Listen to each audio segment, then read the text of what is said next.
क्या है? ईश्वरपुरी जी ने कहा ये तो कृष्ण प्रेम के अष्ट सात्विक विकार। अरे इस रोग के लिए तो शंकर जी ब्रह्मा जी सनकादिक ललायित रहते हैं। ये धन तो किसी किसी भाग्यवान को प्राप्त होता है। छात्रों ने कहा हम आपकी भाषा नहीं समझ पा रहे, आप हमें ये बताइए कि हमारे महाप्रभु जी की मूर्छा किस प्रकार दूर होगी, किस प्रकार महाप्रभु स्वस्थ होंगे। तब ईश्वरपुरी गोस्वामी जी ने कहा महाप्रभु जी को मूर्छा कैसे आए? छात्रों ने कहा विष्णुपाद पद्म का दर्शन कर रहे थे, बस दर्शन किया, हमको गोपी गीत गाने की आज्ञा की, हमने गोपी गीत में प्रणत देह नाम और प्रणत कामदम इन दो श्लोकों को गायन किया। बस उन श्लोकों को सुनते सुनते चरण चिन्ह का दर्शन करते करते महाप्रभु जी के हृदय में ये विकट विरह उत्पन्न हो गया। इसका उपचार क्या है? ईश्वरपुरी जी ने कहा देखो, गोपी गीत को श्रवण करते करते महाप्रभु जी के हृदय में गोपी विरह जागृत हो गया। रास मंडल में श्री कृष्ण के अंतर ध्यान होने पर श्री राधा के हृदय में ब्रज गोपी का आज वही राधा विरह महाप्रभु जी के हृदय में उदय हो गया है। तो अब शांत कैसे होगा? बोले गोपी गीत गाते गाते गोपियों को सांत्वना कब मिली थी? बोले श्रीमद् भागवत जी के दशम स्कंद के 31वें अध्याय में 19 श्लोकों में गोपियों ने गोपी गीत गाया है। और आचार्यों का तो कहना है वास्तव में ये गोपी गीत स्वयं रास रासेश्वरी श्री राधा रानी की वाणी है। श्री राधा रानी के अनुगत्य में गोपियों ने रास विहारी को पुकारा है 19 श्लोकों में 31वें अध्याय में। और फिर क्या हुआ? जब 19 श्लोकों को गोपियों ने गाया तब 32वें अध्याय के प्रथम श्लोक में सुखदेव जी क्या कहते हैं कि इति गोप्यः प्रगायन्तः प्रपलन्तस्य चित्रधा रुरुदुः सुस्वरं राजन् कृष्ण दर्शन लालसा। उस समय गोपियां श्री कृष्ण के विरह में रुरुदुः सुस्वरं राजन्, श्री कृष्ण विरह में स्वस्वर रुदन करने लगी। और उस रुदन को श्रवण करके क्या हुआ? जिस श्लोक में श्री कृष्ण अवतरित हुए ईश्वरपुरी जी ने कहा वही श्लोक गाओ तो महाप्रभु जी के हृदय का विरह दूर होगा। तब श्रीमद् भागवत जी के दशम स्कंद के 32वें अध्याय का दूसरा श्लोक श्री ईश्वरपुरी जी ने उच्च स्वर से गाया। तासा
आपके इस विरह ताप से सब भक्त लोग कष्ट पा रहे आए हैं, आप धीरज धारण करो। जैसे महाप्रभु जी ने सुना कि किसी संत का स्वर, और श्रीमन महाप्रभु जी ने दृष्टि उठाकर जैसे ईश्वरपुरी जी की ओर देखा, श्रीमन महाप्रभु जी ने ईश्वरपुरी जी के दोनों चरण कमल पकड़ लिए।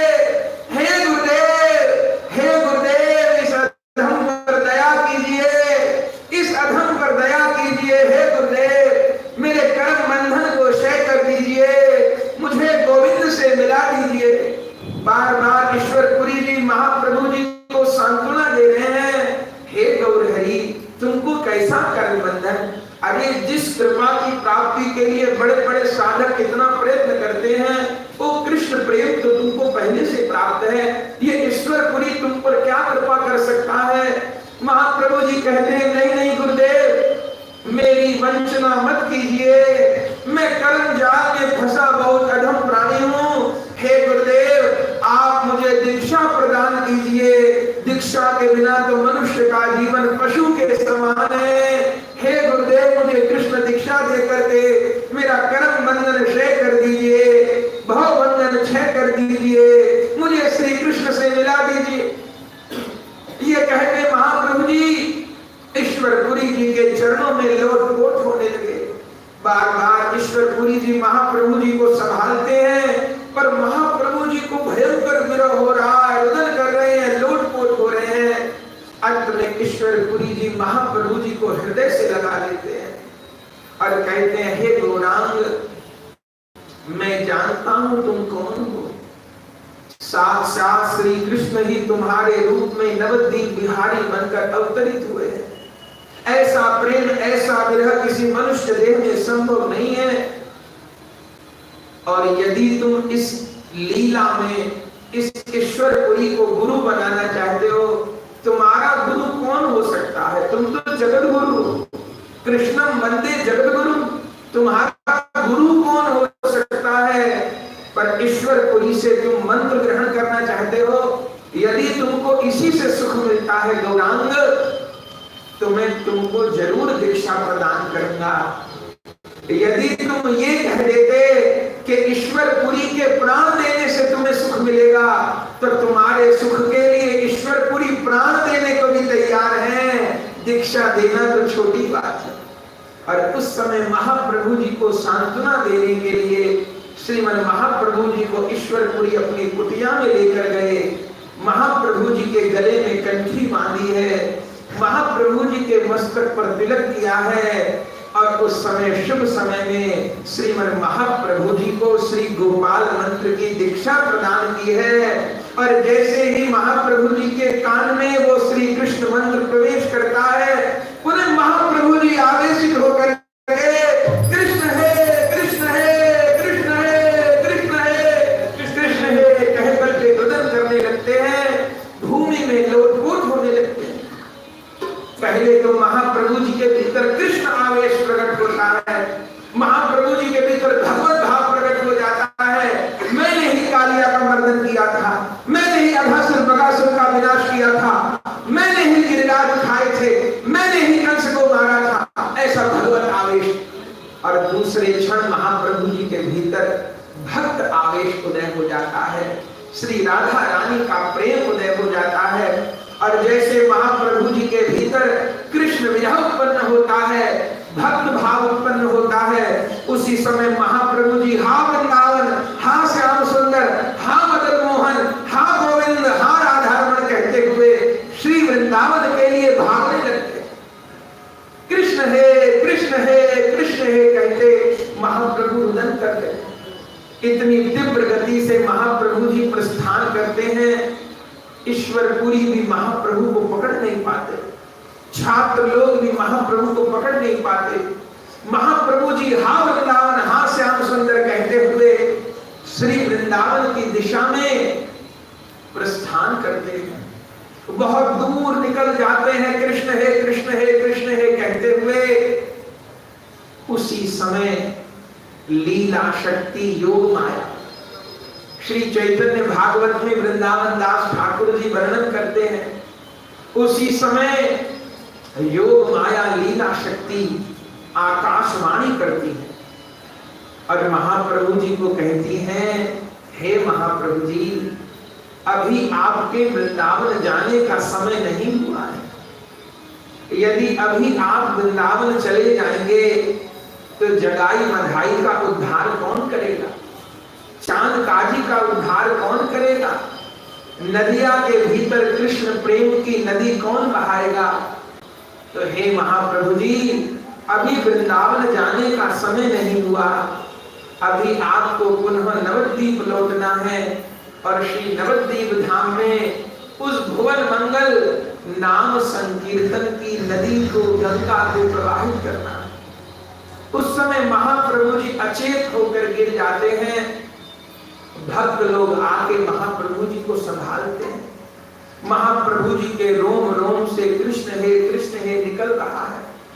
छात्र लोग किसी प्रकार महाप्रभु को सांत्वना देते हैं, अपने कंधों के ऊपर महाप्रभु जी के हस्त कमल को पधरा लेते हैं और धीरे धीरे महाप्रभु जी को लेकर श्री नवद्वीप के लिए लौटते हैं।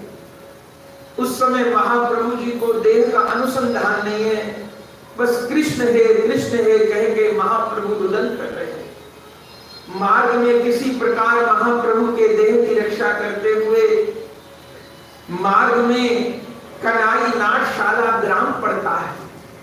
श्रीमन महाप्रभु जी लौटते हुए वहां विश्राम करते हैं। उस समय महाप्रभु जी स्नान करके कनाई नाटशाला ग्राम में प्रथम आह्निक करने के लिए विराजमान होते हैं। पर जैसे ही गुरु प्रदत्त मंत्र का आह्निक करते हैं, मंत्र जप करते हैं, उसी समय आंखों के सामने रास विहारी प्रकट हो जाते हैं, रास मंडल प्रकट हो जाता है। श्याम सुंदर की मधुर मधुर बंसी नाद श्रीमन महाप्रभु जी के कर्ण रंध्र में प्रवेश करने लगता है। श्रीमन महाप्रभु जी अचेत होकर गिर जाते हैं। उस समय आह्निक नहीं होता है, कृष्ण मंत्र का जप नहीं होता है। फिर छात्र लोग किसी प्रकार महाप्रभु जी को संभालते हैं और अनेक दिन यात्रा करते हुए धीरे धीरे नवद्वीप के लिए लौटते हैं। इधर महाप्रभु जी को गए हुए गया जी कई महीने बीत गए थे। विष्णु प्रिया जी व्याकुल हैं, शची मैया व्याकुल हैं। दोनों सास बहू ने भोजन करना छोड़ दिया है, केवल महाप्रभु की प्रतीक्षा करती हैं। कभी किसी भक्त ने आके समाचार दिया कि महाप्रभु जी गया दर्शन करके लौट रहे हैं। सची मैया विष्णु प्रिया जी प्रसन्न हो जाती हैं। सची मैया विष्णु प्रिया जी को कहती हैं, जाओ विष्णु प्रिया आरती की थाली सजा लो, जल के कलश भर लो, स्वागत की तैयारी कर लो। मेरे गौरांग, मेरे निमाई गया विजय करके लौट रहे हैं। लेकिन जैसे दूर से महाप्रभु जी को आते देखती हैं सची मैया, उन्होंने तो सोचा था उसी नदिया नागर रूप का दर्शन होगा, उसी नदिया विहारी का दर्शन होगा। पर आज जब महाप्रभु लौटे हैं तो नदिया नागर रूप नहीं है, श्रीमन महाप्रभु जी छात्रों के कंधे पर पड़े हुए हैं। जिन अलकावलियों से इत्र और तेल गिरता था, आज वो अलकावली सूख गई हैं, बिखर गई हैं। आज उन दोनों नेत्रों से अश्रु प्रवाह हो रहा है और महाप्रभु जी के दोनों नेत्र ऊपर हैं। दोनों भुजा उठा करके कृष्ण हे कृष्ण हे कृष्ण हे कृष्ण हे कृष्ण हे कहते महाप्रभु रुदन कर रहे। छात्र लोग महाप्रभु जी को घर ले आए हैं।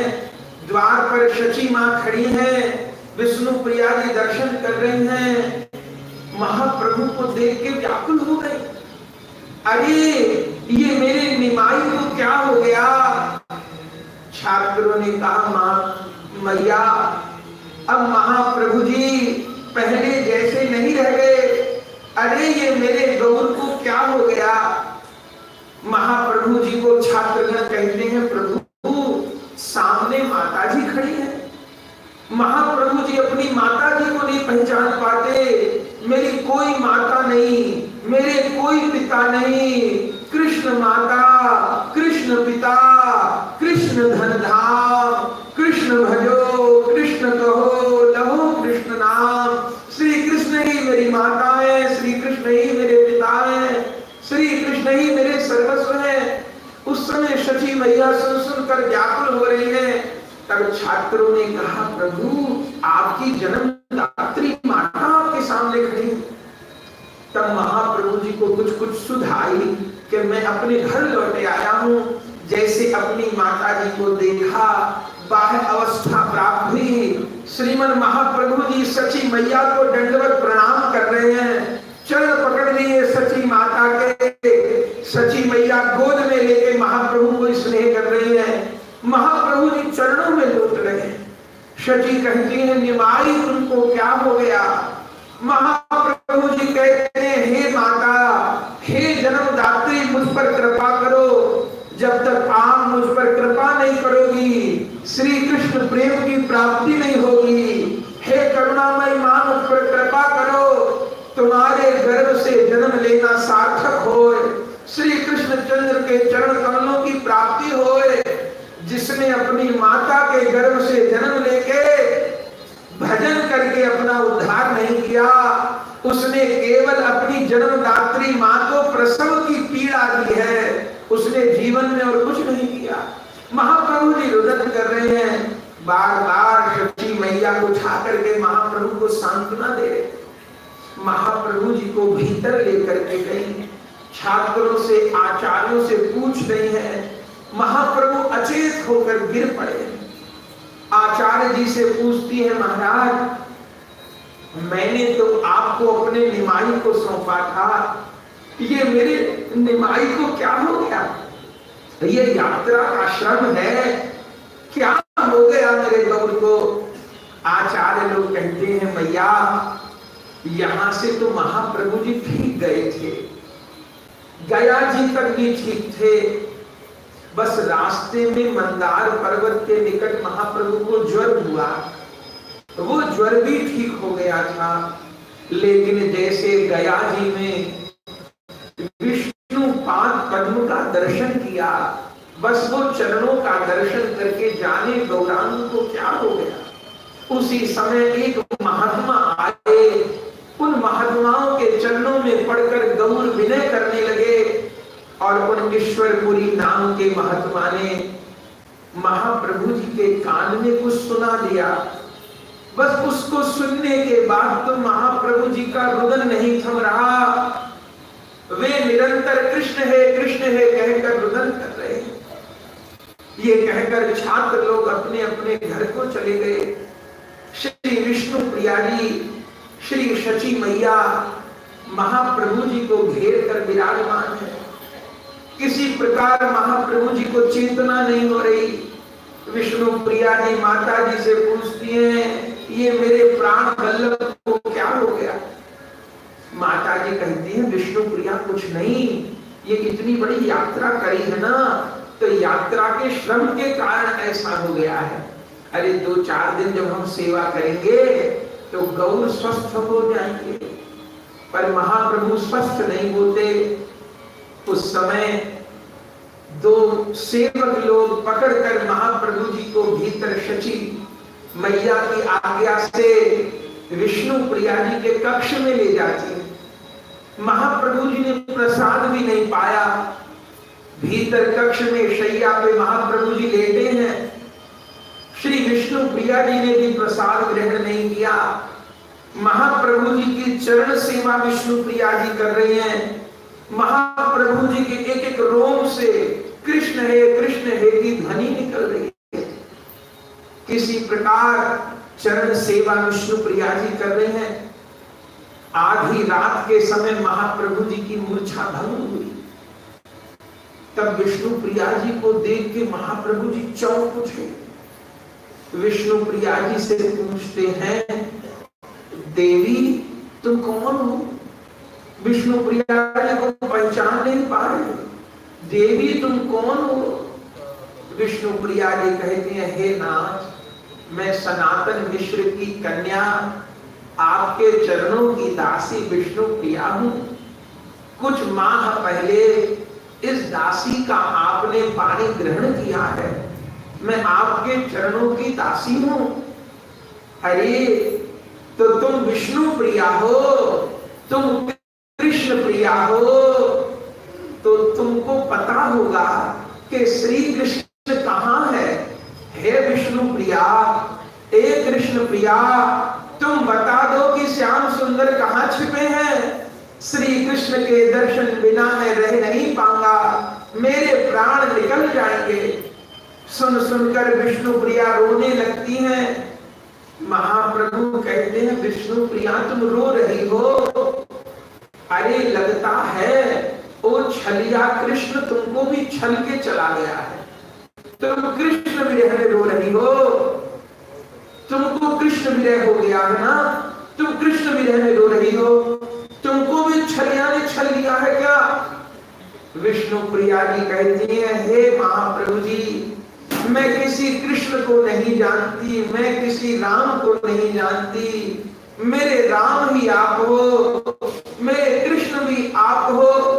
महाप्रभु जी कहते हैं, नहीं नहीं, विष्णु विष्णु विष्णु ऐसी बात मत कहो, मैं कृष्ण नहीं हूं, मैं तो कृष्ण दास हूं। गुरुदेव ने मुझे कृष्ण दास बनाया है। देवी जीवेर स्वरूप है नित्य कृष्ण दास। मैं भी कृष्ण दास हूं, तुम भी कृष्ण दास हो। श्री कृष्ण का विरह मेरे अंग अंग को जला दे रहा है। हे देवी, मुझे श्री कृष्ण का पता बता दो। श्री कृष्ण के दर्शन बिना मेरे प्राण नहीं रहेंगे। उस समय विष्णु प्रिया जी महाप्रभु जी के सांत्वना के लिए कह देती हैं, हे महाप्रभु जी, श्री कृष्ण आपसे दूर नहीं है, श्री कृष्ण तो आपके हृदय के भीतर विराजमान है। महाप्रभु जी कहते हैं, क्या कहा? श्री कृष्ण मेरे भीतर है। उस समय महाप्रभु जी अपने तीक्ष्ण नखों से अपनी छाती को चीरने लग जाते हैं। कहां है कृष्ण, कहां है कृष्ण? मेरे भीतर कृष्ण है, उन कृष्ण को निकाल करके दर्शन करूंगा। कहां है मेरे श्री कृष्ण मेरे भीतर? उस समय विष्णु प्रिया जी हाथों को पकड़ लेती है। महाप्रभु जी अपने नखों से अपने हृदय को चीरने लग जाते हैं। महाप्रभु जी का वक्ष स्थल लहू लुहान हो जाता है, रक्त रंजित हो जाता है। विष्णु प्रिया जी हस्त कमल पकड़ लेती हैं। हे नाथ, इस दासी को इतना दंड मत दो, अपने देह को छत दीक्षित न करो। शची मैया आ जाती है, सब महाप्रभु जी को घेर कर रोने लगते हैं, पर महाप्रभु जी को किसी प्रकार सांत्वना नहीं है। श्रीमद् महाप्रभु जी विष्णु प्रिया जी से, शची मैया से श्री कृष्ण का पता पूछते हैं। करते करते सवेरा हो जाता है। श्रीमद् महाप्रभु जी निरंतर रुदन कर रहे हैं। उसी समय गदाधर प्रभु आ जाते हैं। गदाधर प्रभु महाप्रभु जी के प्रधान परिकर हैं। ये गदाधर प्रभु जी साक्षात राधा शक्ति का अवतार है। गदाधर प्रभु आ जाते हैं। शची मैया कहती हैं, देखो गदाधर, तुम्हारे गौर को क्या हो गया? सवेरे से स्नान नहीं किया, संध्या नहीं की, भोजन नहीं किया, इसने कुछ नहीं पाया, मैंने भी कुछ नहीं पाया, विष्णु प्रिया ने भी कुछ नहीं पाया। तब गदाधर प्रभु महाप्रभु जी को कहते हैं, प्रभु आप चलिए स्नान कर लीजिए, माता जी दुख पा रही हैं। महाप्रभु जी कहते हैं, गदाधर तुम मुझको वृंदावन ले चलो, तुम्हें वृंदावन का रास्ता पता होगा, मुझे वृंदावन बिहारी से मिला दो। गदाधर प्रभु कहते हैं, हाँ हाँ प्रभु, जरूर आपको वृंदावन लेके चलेंगे। जहां आप हो वही वृंदावन है। हाथ पकड़ के महाप्रभु जी को गंगा स्नान करने लेके जा रहे हैं। रास्ते में जितनी तरु लता पड़ रही है, जितने वृक्ष पड़ रहे, महाप्रभु जी एक एक वृक्ष को गले लगाकर पूछते हैं, बोल बोल ओ वो तरु लता, श्याम बंधु गेलो कुथा, बोल बोल तरुलता श्याम बंधु गिलो को था। साधारण बट वृक्ष में महाप्रभु जी को बंसी बट का दर्शन हो रहा है। उस वृक्ष को गले लगा रहे हैं, ओ बंसी बट बोलो, बंसी धारी को छाए गेलो, कर जोड़े विनती करी, आमा देर मिलाए दाओ बंसी धारी। रुदन कर रहे महाप्रभु जी।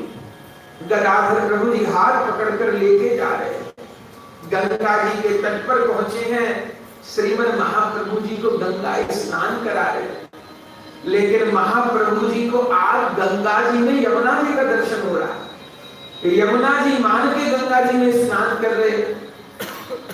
थोड़ी देर बाद महाप्रभु जी को बाहर स्थिति प्राप्त हुई।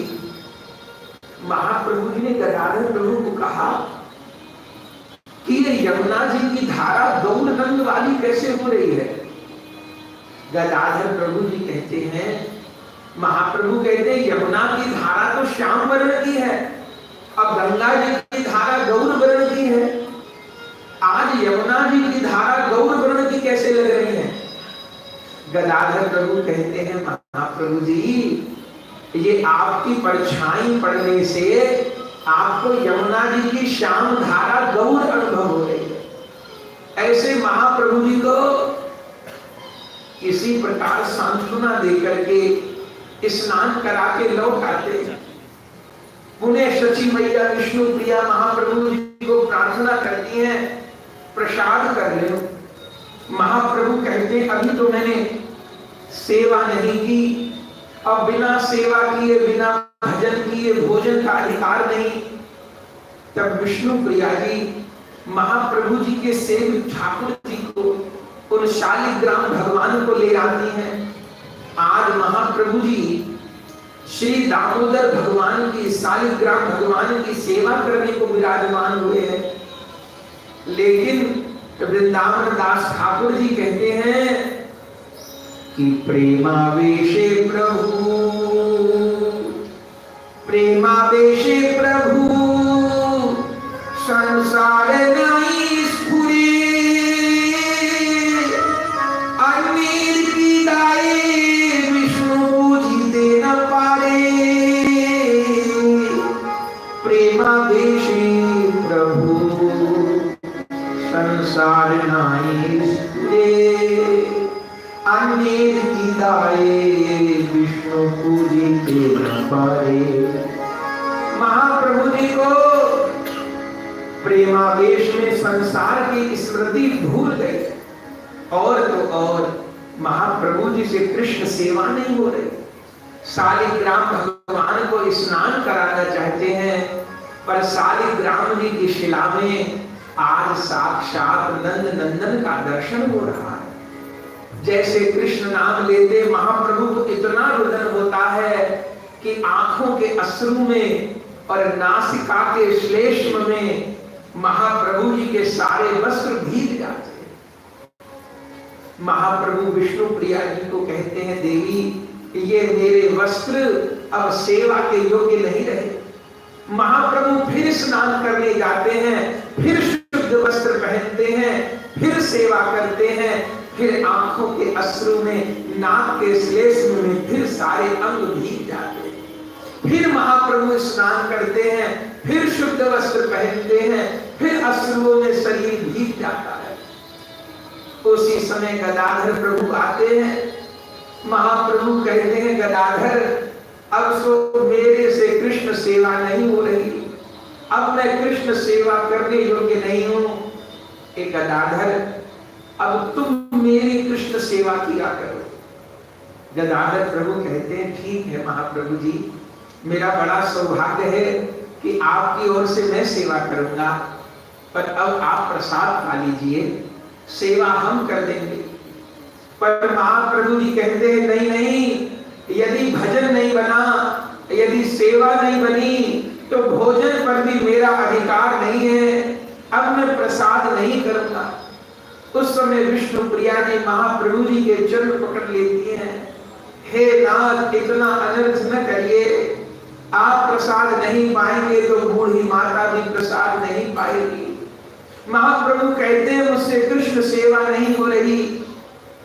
विष्णु प्रिया जी कहती हैं कोई बात नहीं, कृष्ण सेवा नहीं हो रही तो आप कृष्ण प्रिया की सेवा कर लीजिए।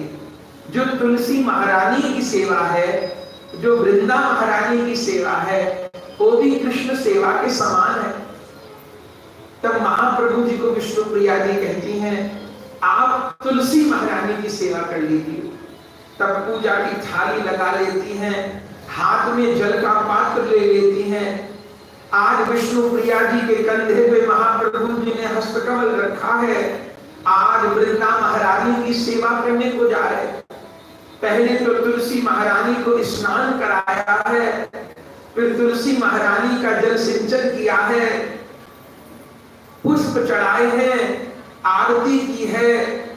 और उस समय जब महाप्रभु जी तुलसी महारानी की वंदना करने लगी, आज महाप्रभु जी को श्लोक की विस्मृति हो गई, श्लोक याद नहीं आ रहा।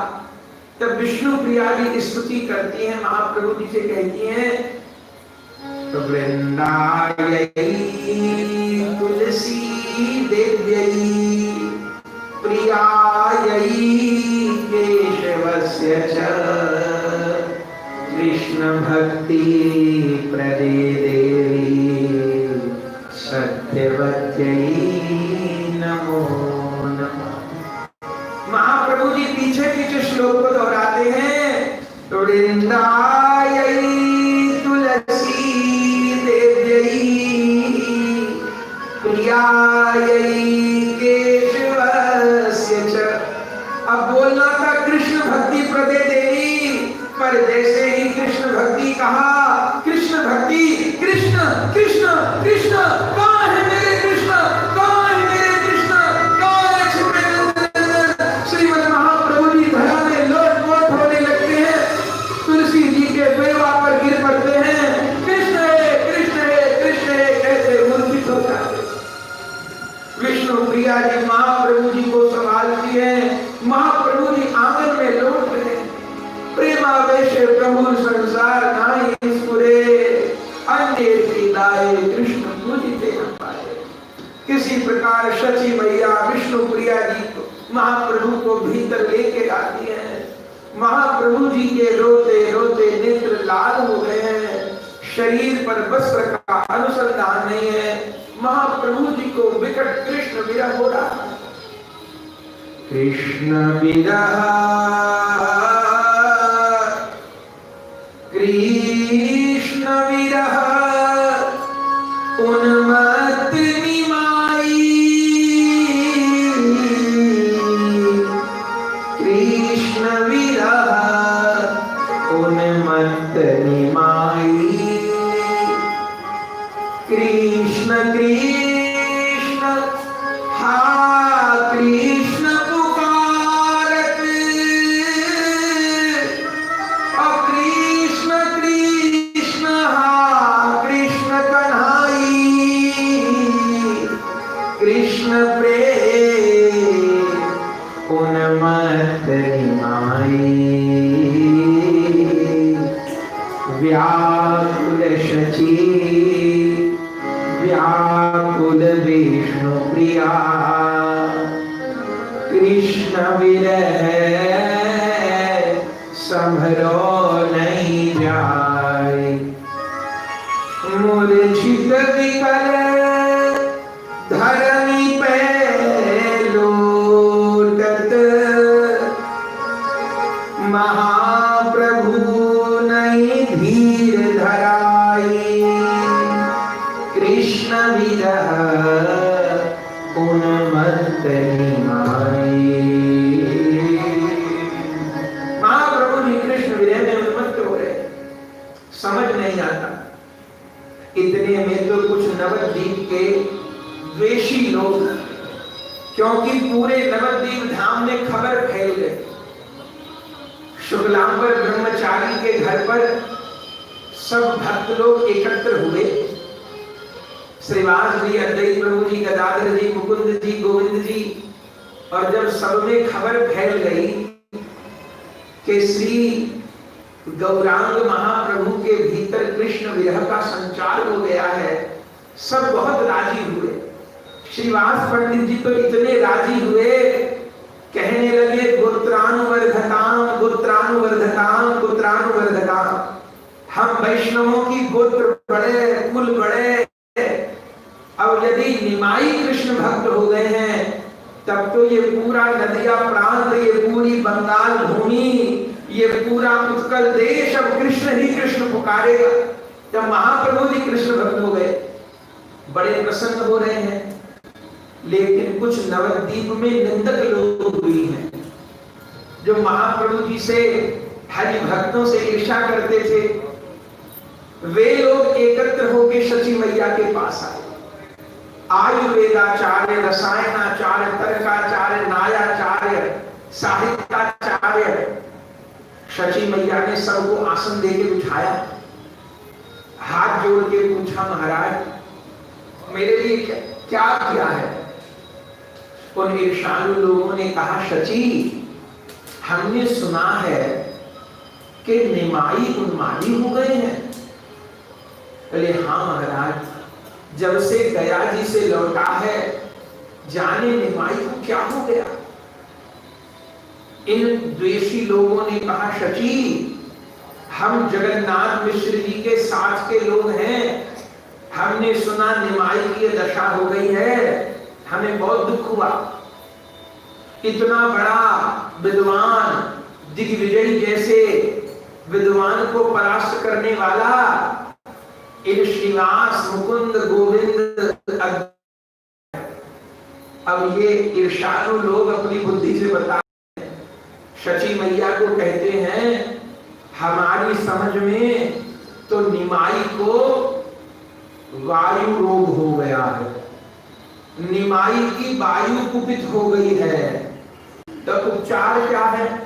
बोले ये महानारायण तेल है, इस महानारायण तेल को निमाई के सिर में लगाओ और एकदम गर्म वस्तु बंद कर दो, गले गले तक ठंडे जल में रखो, इस नारायण तेल की मालिश करो और इन कीर्तन करने वाले लोगों का संग बिल्कुल छुड़वा दो, तब कहीं निमाई के प्राण बचेंगे।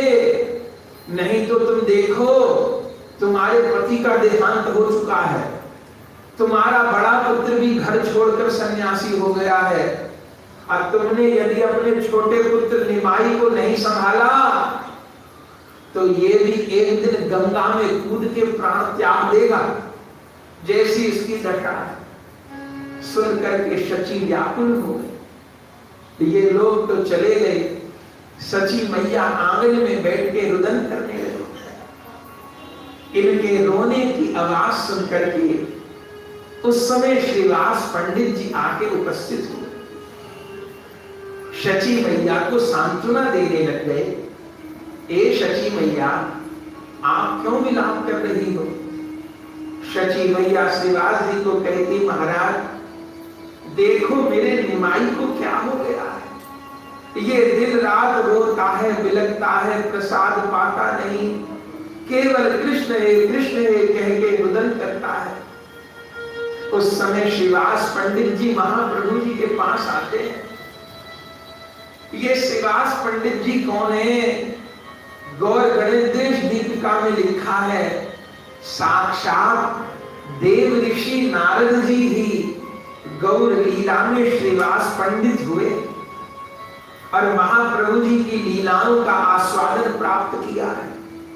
आज श्रीवास जी महाप्रभु जी के पास बैठ के महाप्रभु जी को सांत्वना दे रहे और महाप्रभु जी से पूछते हैं आपको क्या हुआ? तब महाप्रभु जी रो रो करके अपने हृदय का भाव श्रीवास जी को बताते हैं। गया जी ने, ईश्वरपुरी महाराज ने हम पर कृपा की और जैसे ही उन्होंने कानों में मुझको मंत्र प्रदान किया, कनाई नाटशाला ग्राम में मैं जैसे उस मंत्र का जप करने के लिए विराजमान हुआ, कोई बंसीधारी मेरे सामने प्रकट हो गया और उसने इस निमाई का चित्त चुरा लिया। अब हर समय मुझे उस चित्त चोर का अनुभव होता है कभी उसकी बंशी सुनाई देती है, कभी उसकी मुस्कान दिखाई देती है।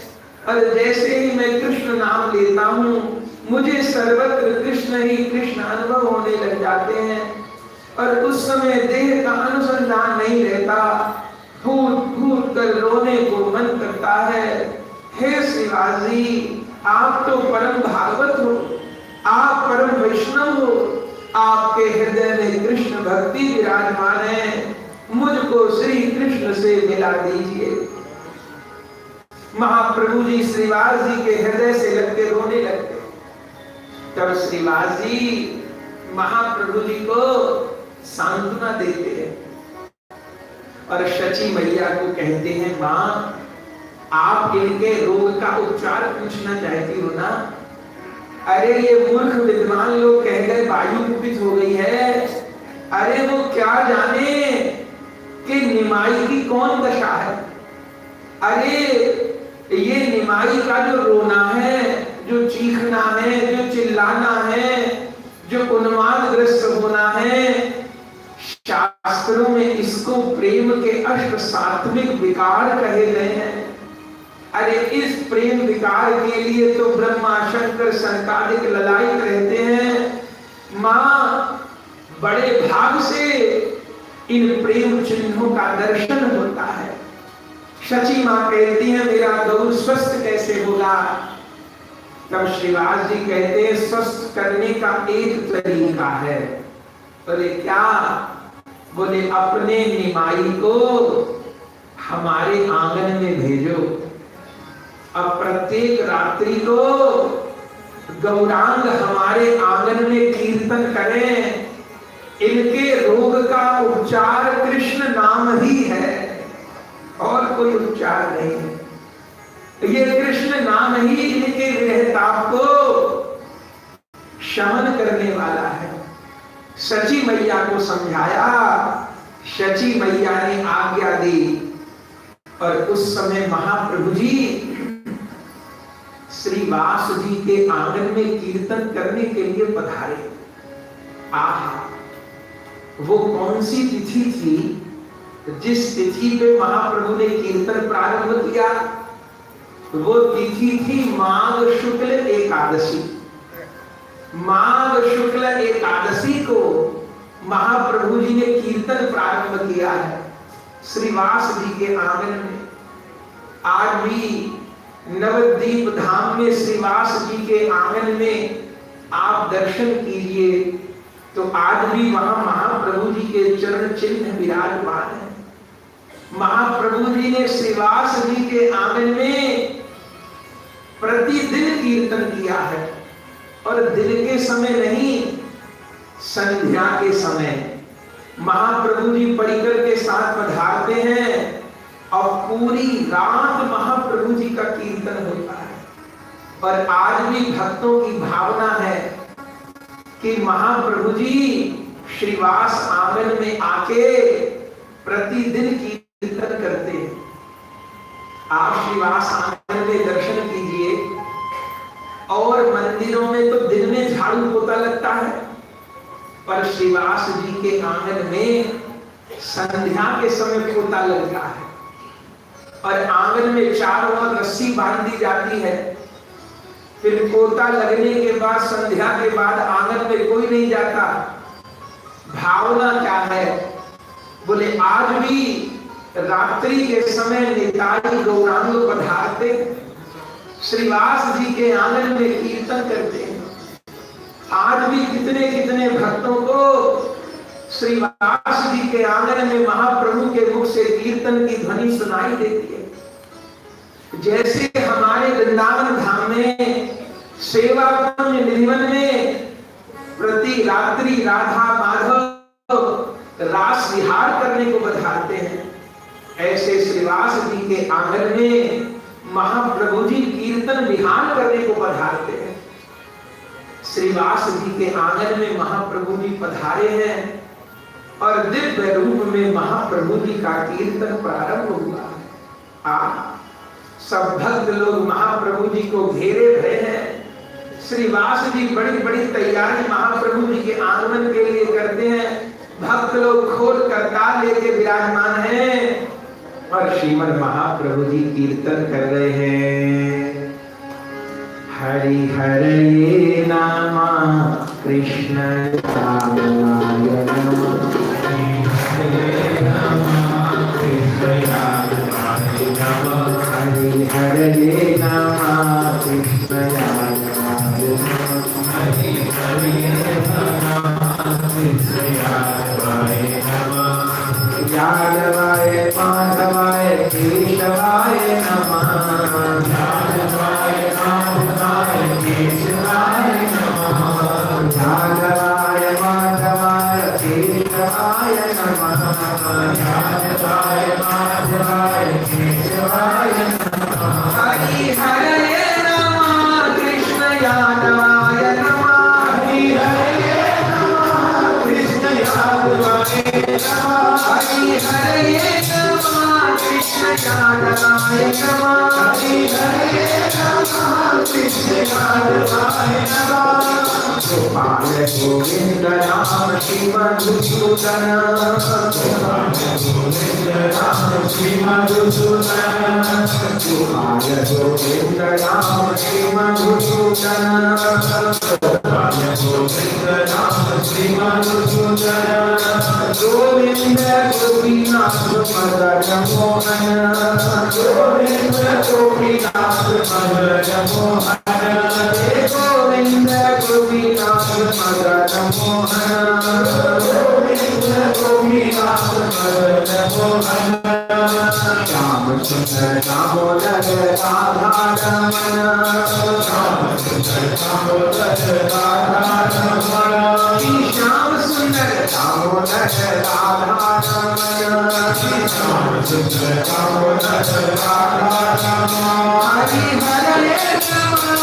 कृष्ण यादवाय नमः, हरि हरे नमः कृष्ण यादवाय नमः, हरि हरे नमः कृष्ण यादवाय नमः, हरि हरे नमः कृष्ण यादवाय नमः, यादवाय माधवाय केशवाय नमः, यादवाय माधवाय केशवाय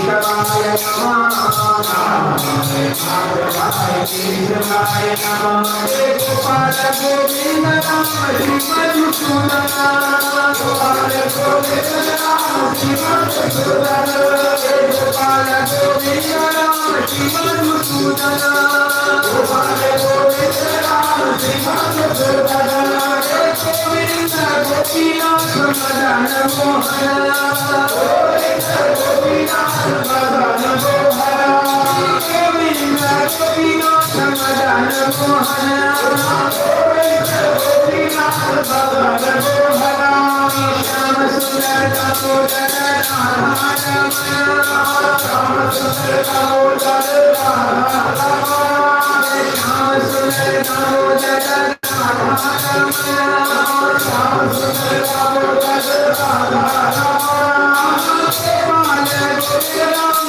श्री मधुसूदन, गोपाल गोविंद राम श्री मधुसूदन, गोपाल गोविंद राम श्री मधुसूदन, गोपाल गोविंद राम श्री मधुसूदन, हरि हरे नमः कृष्ण यादवाय नमः, हरि हरे नमः कृष्ण यादवाय नमः, हरि हरे नमः कृष्ण यादवाय नमः, हरि हरे नमः कृष्ण यादवाय नमः, यादवाय माधवाय केशवाय नमः, यादवाय माधवाय केशवाय नमः, यादवाय माधवाय केशवाय नमः, यादवाय माधवाय केशवाय नमः, हरि हरे नमः कृष्ण यादवाय नमः, हरि हरे नमः कृष्ण यादवाय नमः, हरि हरे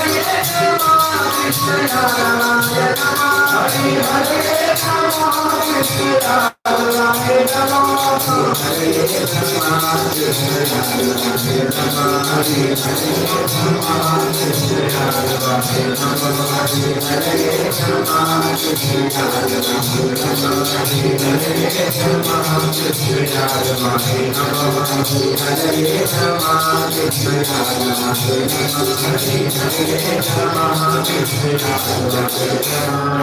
आनंद हो गया महाराज। श्रीवास जी के आनंद में महाप्रभु जी भुजा उठा करके कीर्तन कर रहे हैं और संध्या से सवेरा हो जाता है कीर्तन करते करते।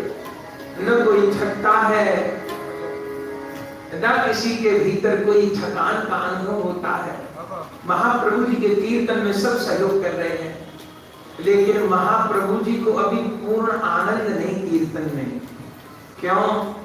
क्योंकि महाप्रभु जी तो कीर्तन कर रहे हैं, पर महाप्रभु जी के अभिन्न तनु श्री नित्यानंद प्रभु जी अभी नहीं है।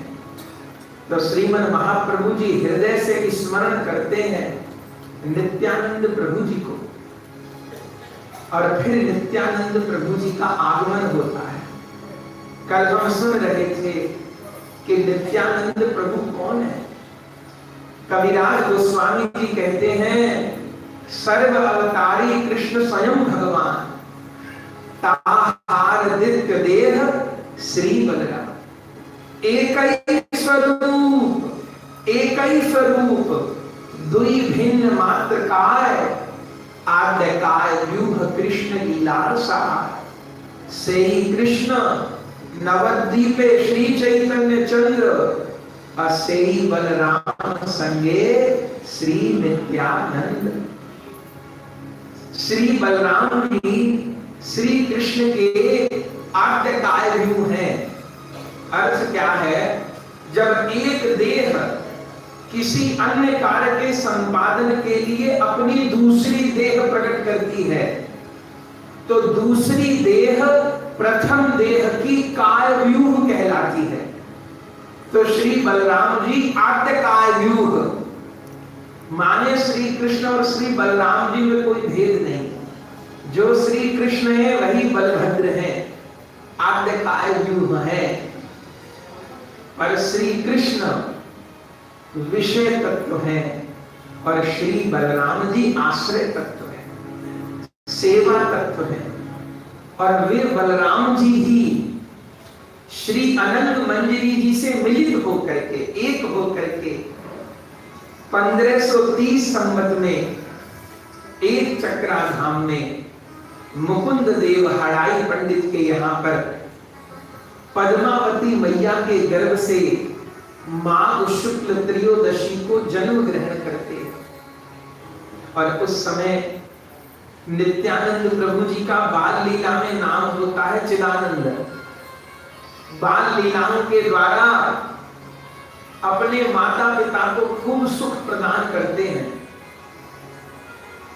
और एक चक्राधाम में बालकों के साथ खेलते हैं, और उस खेल में भी कोई और खेल नहीं खेलते। श्री चैतन्य भागवत में नित्यानंद प्रभु जी का चरित्र बहुत विस्तार से लिखा है, बहुत विस्तार किया है वृंदावन दास ठाकुर जी ने। क्योंकि वृंदावन दास ठाकुर जी कौन है? वृंदावन दास ठाकुर जी नित्यानंद प्रभु जी के मंत्र शिष्य हैं और सबसे छोटे शिष्य हैं, अंतिम शिष्य है नित्यानंद प्रभु जी के। और वृंदावन दास ठाकुर जी को गौर लीला का अनुभव कैसे हुआ? तो वृंदावन दास ठाकुर जी की माता जी कौन है? नारायणी देवी। और ये नारायणी देवी कौन है?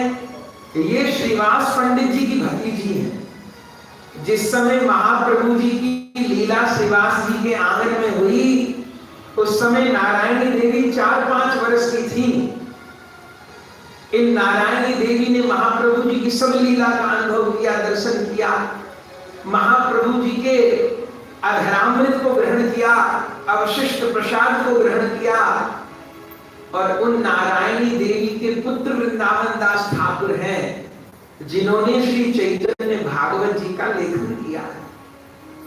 श्री चैतन्य भागवत जी में महाप्रभु जी की नवद्वीप लीला का विस्तार है, और श्री चैतन्य चरितामृत में श्री कविराज गोस्वामी जी के द्वारा महाप्रभु जी की नीलाचल लीला का विस्तार है। तो वृंदावन खास ठाकुर जी ने नित्यानंद प्रभु जी का खूब चरित्र कहा है, कैसे प्रकट भये, कैसे बाल लीलाएं भई, और बाल लीलाओं में भी भगवान की लीलाओं का अभिनय नित्यानंद प्रभु जी करते हैं। कभी राम लीला का अभिनय, कभी कृष्ण लीला का अभिनय। लेकिन जब भी राम लीला का अभिनय होता है तो लक्ष्मण जी नित्यानंद प्रभु स्वयं बनते हैं, क्योंकि वो लक्ष्मण है। श्री कृष्ण लीला का अभिनय होता है तो और सखा को और बालकों को बना देते हैं, पर बलराम जी सदैव नित्यानंद प्रभु ही बनते हैं, क्योंकि यही तत्व श्री राम लीला में लक्ष्मण है, श्री कृष्ण लीला में बलराम जी हैं, और वही सेवा तत्व गौरांग लीला में नित्यानंद है। श्री नित्यानंद प्रभु की कृपा के बिना गौर चरण कमलों की प्राप्ति असंभव है। नित्यानंद प्रभु भंडारी है। अगर महाप्रभु जी प्रेम के समुद्र हैं तो नित्यानंद प्रभु जी प्रेम के भंडारी हैं। उस प्रेम धन की चाबी नित्यानंद प्रभु के पास है। नित्यानंद प्रभु की शरणागत हुए बिना गौर प्रेम का छींटा प्राप्त नहीं हो। और महाप्रभु से भी अधिक दयालु नित्यानंद प्रभु हैं। महाप्रभु तो फिर भी कभी कभी जीव के दोषों की तरफ देख लेते हैं, पर नित्यानंद प्रभु तो अदोषदर्शी है। नित्यानंद प्रभु तो पाखंड दलन पाना है। नित्यानंद प्रभु तो मारने वाले को भी प्रेम देना जानते हैं। वे नित्यानंद प्रभु बालकों के साथ बाल लीला करते हैं। और जब नित्यानंद प्रभु जी 12 वर्ष के हुए तब एक दिन एक महात्मा आए। ये महात्मा कौन थे? चैतन्य भागवत में वृंदावन दास ठाकुर जी कहते हैं साक्षात विश्वामित्र जी आए महात्मा बन के। बोले क्यों? बोले जैसे रामलीला में विश्वामित्र जी श्री राम और लक्ष्मण जी को मांगकर चले गए थे, ऐसे ही आज विश्वामित्र जी के रूप में ये महात्मा आए हैं और नित्यानंद प्रभु को मांग रहे हैं।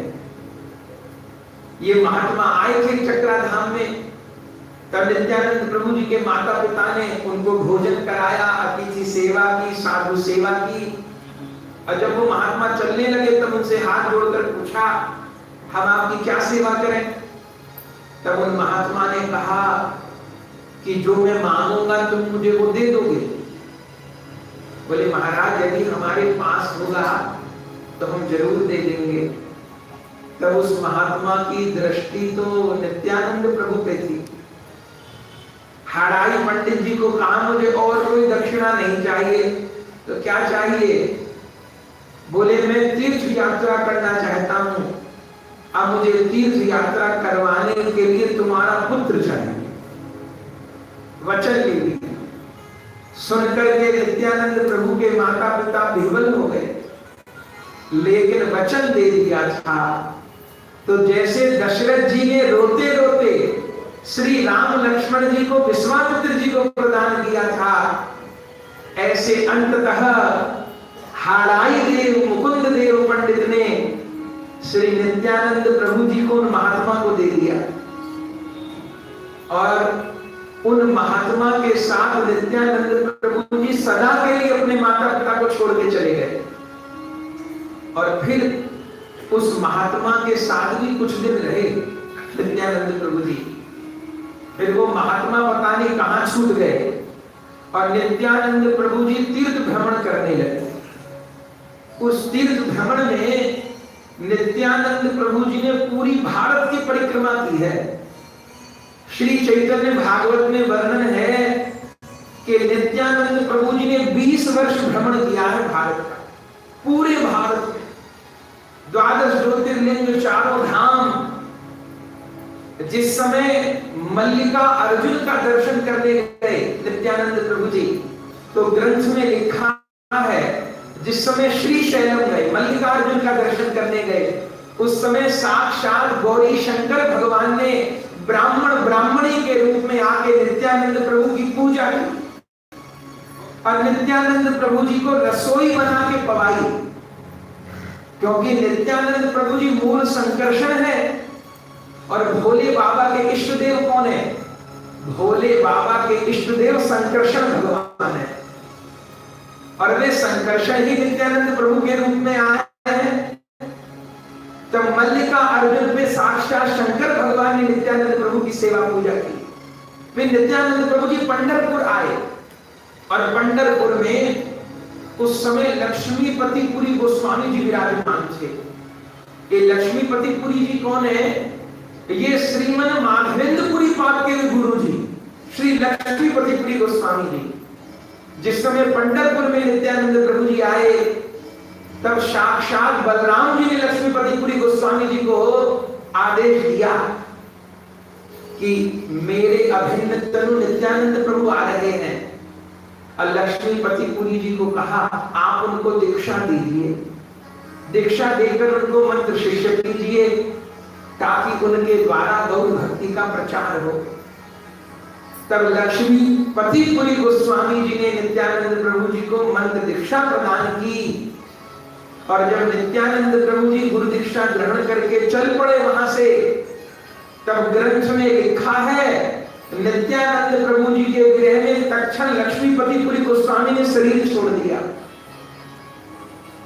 और नित्यानंद प्रभु जी भ्रमण करते करते अंत में श्री वृंदावन आए और श्री वृंदावन में नित्यानंद प्रभु जी आकर के श्री कृष्ण का अन्वेषण करने लगे। एक एक तरुलता से, एक एक वृक्ष से श्री नित्यानंद प्रभु श्री कृष्ण का पता पूछते हैं।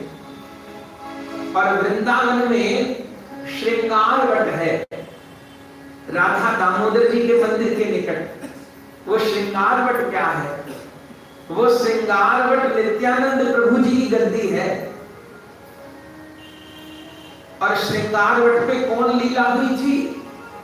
रास विहार के समय जब राधा रानी की वेणी खुल गई, तब श्री कृष्ण ने श्रृंगार वट पे बैठकर राधा रानी का श्रृंगार किया है। राधा रानी की वेणी गूंथी है, राधा रानी को महावर लगाया है, उसको श्रृंगार वट कहते हैं। उस श्रृंगार वट का प्रकाश श्री नित्यानंद प्रभु जी ने किया है। जब नित्यानंद प्रभु जी वृंदावन पधारे हैं और उस समय श्री कृष्ण का अन्वेषण कर रहे हैं, विलाप कर रहे हैं, रो रहे हैं, और जब श्री कृष्ण नहीं मिले, तब अंततः नित्यानंद प्रभु जी विकल होकर के श्री यमुना जी में कूद जाना चाहते थे। तब उसी समय योग माया लीला शक्ति पुनः प्रकट हुई और प्रकट होकर के कहा, हे नित्यानंद प्रभु जी इतने विकल मत होइए। नित्यानंद प्रभु जी ने कहा, मेरा कन्हाई कहाँ है? कालिया कहाँ है? मेरे प्राण वल्लभ श्याम सुंदर कहाँ है? तब लीला शक्ति ने कहा, नित्यानंद प्रभु जी आपको कृष्ण नव श्री वृंदावन में नहीं मिलेंगे, तो कहाँ मिलेंगे? बोले आपके कन्हाई अब निमाई बन गए हैं, आपके कन्हाई अब काले से गोरे हो गए हैं और आपके कन्हाई अब निमाई बन करके गंगा तट पर नवद्वीप धाम में विहार कर रहे हैं। अब आपको आपका कन्हाई वृंदावन में नहीं मिलेगा, आपको नवद्वीप जाना पड़ेगा। और जैसे ये सुना, नित्यानंद प्रभु जी उसी समय श्री वृंदावन से नवद्वीप के लिए चल पड़े पैदल और श्री नवद्वीप में आ गए।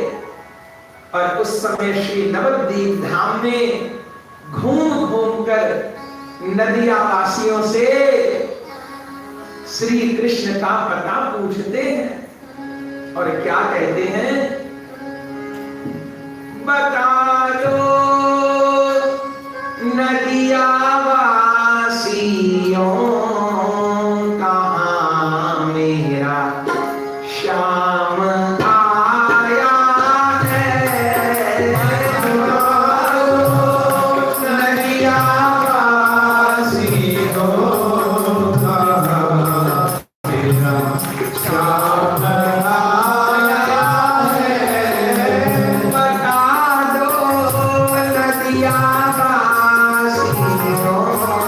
कहाँ मेरा श्याम आया है। बता दो नदिया वासियों कहाँ मेरा श्याम आया है। न गोकुल में पता पाया, न मथुरा में नजर आया। गोकुल में पता पाया, न मथुरा में नजर आया। न वृंदावन दरस पाया, वृंदावन दरस पाया। यही मेरा श्याम आया है। वृंदावन दरस पाया, यही मेरा श्याम आया है। बता दो नदिया वासियों कहाँ मेरा श्याम आया है। नदिया वासियों कहाँ मेरा श्याम आया है। ये पंछी चहकते गाते यही कहते तो आया है। पंछी चहकते गाते यही आया है। हवा का रुख भी ये कहता यही मेरा श्याम आया है। रुख भी ये कहता यही मेरा श्याम आया है। ये गंगा जल भी है मीठा, गंगा जल भी है मीठा। यही कहता वो आया है। ये गंगा जल भी है मीठा, यही कहता वो आया है। बता दो नदिया वासियों कहाँ मेरा श्याम आया है। नदिया वासियों कहाँ मेरा श्याम आया है। बताओ या बताओ ना, मिलाओ या मिलाओ ना। या बताओ ना, मिलाओ या मिलाओ ना। नदिया छोड़ जाना है, नदिया छोड़ जाना है। यही मेरा श्याम आया है। नदिया छोड़ जाना है, श्याम आया है। बता दो नदिया वासियों कहाँ मेरा श्याम आया है। नदिया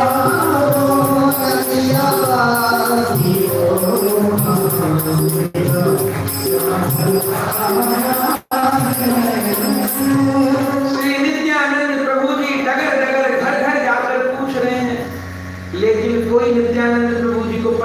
नहीं बताता, क्योंकि नित्यानंद प्रभु क्या कह रहे हैं, कन्हाई कहाँ रहता है, कन्हाई कहाँ रहता है, किसी को कन्हाई का पता नहीं। तो नित्यानंद प्रभु जी सोचते कैसे मिलेगा मुझे कन्हाई। कभी एक दिन गंगा तट पे जा रहे होते हैं, सामने से नंदनाचार्य जी आते दिखाई देते हैं। नंदनाचार्य जी को नित्यानंद प्रभु प्रणाम करते हैं। नंदनाचार्य कहते हैं भगवान लगता है आप नवद्वीप में नए हैं। नित्यानंद प्रभु जी कहते हैं हाँ, आपको किससे मिलना है। नित्यानंद प्रभु कहते हैं आप क्या मेरे भैया कन्हैया को जानते हो? यदि जानते हो तो मेरे भाई कन्हाई से मिला दो। नंदनाचार्य कहते हैं कन्हाई नाम का तो कोई व्यक्ति नवद्वीप में नहीं रहता, और आप उनके बारे में क्या जानते हैं? बोले सुना है अब वो बहुत गोरे हो गए हैं और ऊंची भुजा उठा के हरि बोल करके खूब रोते हैं। नंदनाचार्य जी ने कहा ऐसे हैं तो सही, पर उनका नाम कन्हाई नहीं, उनका नाम तो निमाई है। नित्यानंद प्रभु कहते हैं हाँ मैं तो भूल गया, वो वृंदावन में योग माया ने निमाई कहा था कि उन्होंने अपना रूप रंग भी बदल लिया है और अपना नाम भी बदल लिया है। हाँ हाँ मुझको निमाई से मिलवा दो। नंदनाचार्य जी ने कहा उनको कौन नहीं जानता, वो तो शची जगन्नाथ मिश्र के पुत्र, आप चलिए हम मिलवा देते हैं। तब नित्यानंद प्रभु जी 2-4 कदम गए नंदनाचार्य जी के साथ, फिर रुक गए। नंदनाचार्य जी ने कहा क्या बात है? नित्यानंद प्रभु विचार करने लगे कि आखिर मैं बड़ा भाई हूं और निमाई छोटे हैं, मैं बलराम हूं और वो कन्हैया है। अब जब बड़ा भाई इतनी दूर से पैदल चल के नवद्वीप आ गया तो 2-4 कदम तो छोटे भाई को भी चलना चाहिए, तो अब मैं मिलने नहीं जाऊंगा। नंदनाचार्य ने कहा क्या हुआ? नित्यानंद प्रभु जी ने कहा आप कुछ दिन के लिए मुझको अपने घर पर निवास दे सकते हैं क्या? नंदनाचार्य जी ने कहा बड़े भाग, अगर आप हमारे घर ठहरेंगे, लेकिन मेरी एक शर्त है, मैं एकदम गोपनीय रूप में रहूंगा, किसी को पता न पड़े कि मैं आपके घर पर रह रहा हूं। नंदनाचार्य जी ने कहा ठीक है। तब नित्यानंद प्रभु जी नंदनाचार्य जी के घर पर रहने लगे। इधर जिस दिन से नित्यानंद प्रभु जी आए, महाप्रभु जी को बेचैनी होने लगी। श्रीवास जी के घर पे आए, श्रीवास जी ने महाप्रभु को कहा महाप्रभु जी आप उदास क्यों हैं? महाप्रभु जी कहते श्रीवास जी कल रात्रि को मैंने एक स्वप्न देखा। क्या स्वप्न देखा? बोले बहुत दिव्य ताल ध्वज नाम का रथ है और उस ताल ध्वज रथ पर हल मूसल लेके बलराम जी बैठे हैं, अब वाल्मीकि का पान कर रहे हैं और ताल ध्वज रथ पे बैठ करके नवद्वीप में गंगा तट पे विहार कर रहे हैं। मैंने ऐसा दर्शन किया। श्रीवास जी कहते स्वप्न का क्या फल है? महाप्रभु जी कहते स्वप्न का फल है कि जरूर नवद्वीप में कोई महापुरुष आए हैं और वो छिपके रह रहे हैं और हमको उन्हें ढूंढना है। श्रीवास जी ने कहा तो ठीक है, आप हमें आज्ञा प्रदान कीजिए, कोई नवद्वीप इतना बड़ा नहीं है, हम ढूंढ लेंगे कहां महापुरुष रह रहे हैं। अब श्रीवास जी अद्वैत प्रभु जी के साथ, हरिदास ठाकुर जी के साथ, गदाधर प्रभु, मुकुंद गोविंद, मुरारी गुप्त, इन सब वैष्णव जनों के साथ ढूंढने निकले। लेकिन सवेरे से संध्या हो गई, नित्यानंद प्रभु मिले नहीं गए, क्योंकि वो तो छिपके रह रहे थे। लौट आए महाप्रभु के पास। महाप्रभु जी को कहा पूरे नवद्वीप में एक एक घर देख लिया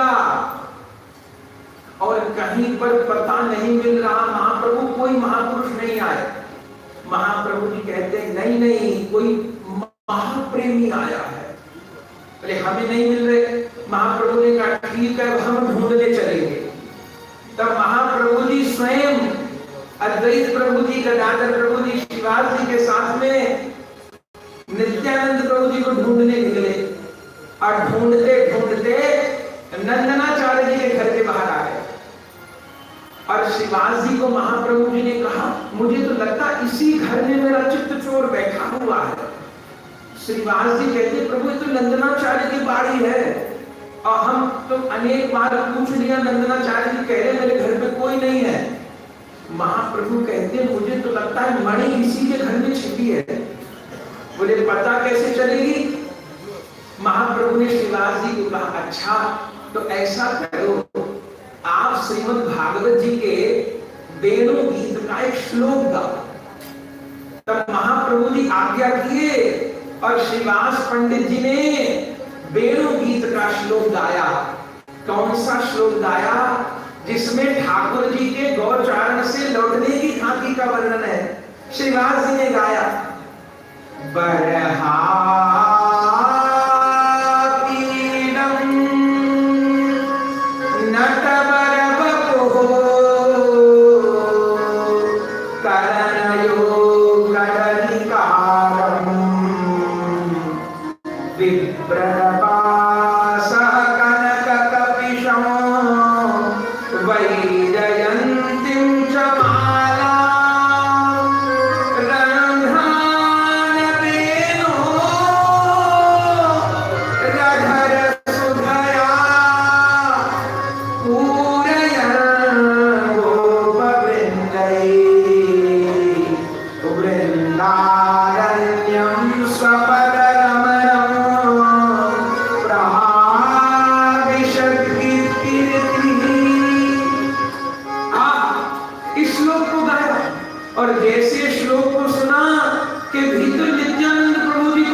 भुज गरुड़ प्रगट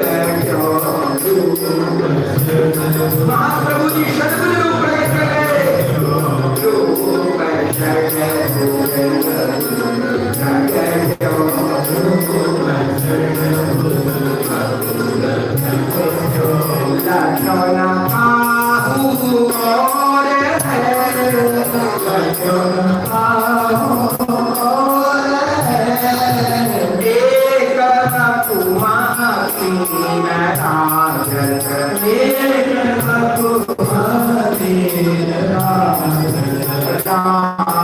कृष्ण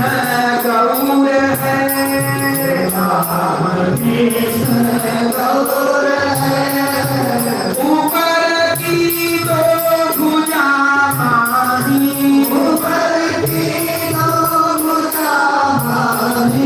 मनुष्य बाण विराजे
महाप्रभु जी ने षड्भुज रूप को प्रकट कर लिया। ऊपर की दो भुजाओं में धनुष बाण विराजमान है, मध्य की दो भुजाओं में बंशी बजा रहे हैं, नीचे की दो भुजाओं में एक में दंड है, दूसरे में कमंडल है। जो नित्यानंद प्रभु जी ने दर्शन किया, भक्त लोग पुण्य करने लगे।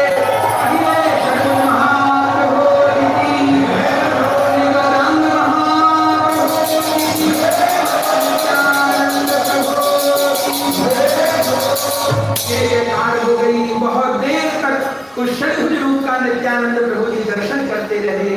अंततः महाप्रभु जी अचेत होकर गिर पड़े। श्री नित्यानंद प्रभु जी ने महाप्रभु जी को आलिंगन किया है। सब भक्त लोग राजी हो गए हैं और महाप्रभु जी को अपने कीर्तन का साथी प्रेम दाता निताई चांद की प्राप्ति हो गई है। नित्यानंद प्रभु जी के साथ करेंगे और सब दिव्य लीलाओं को, महाप्रभु जी की जड़ाई मधाई उद्धार लीला, चांद काली उद्धार लीला, इन सब दिव्य लीलाओं को कल शाम 6 बजे से हम लोग श्रवण करेंगे। आप सब लोग पुनः साढ़े 6 बजे उपस्थित होगा।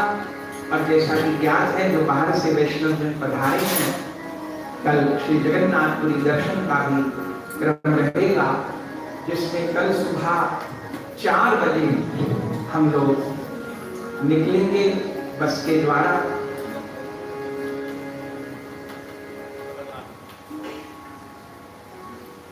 जो होटल अब्दुल-रानी में भक्त लोग रुके हैं, वहीं पर पहले 4 बजे बस पहुंच जाएगी।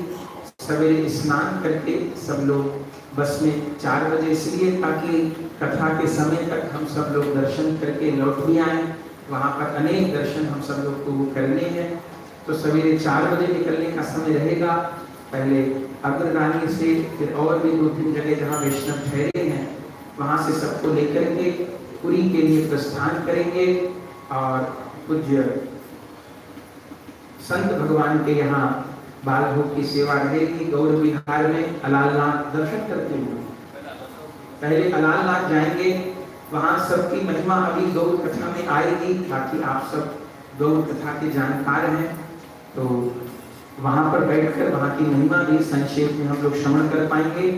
तो पहले अलालनाथ जाएंगे, जहाँ महाप्रभु जी अनवसर के समय जाते थे, और फिर गौर विहार में श्री महाराज जी के यहाँ हम सब लोग बाल भोग ग्रहण करेंगे।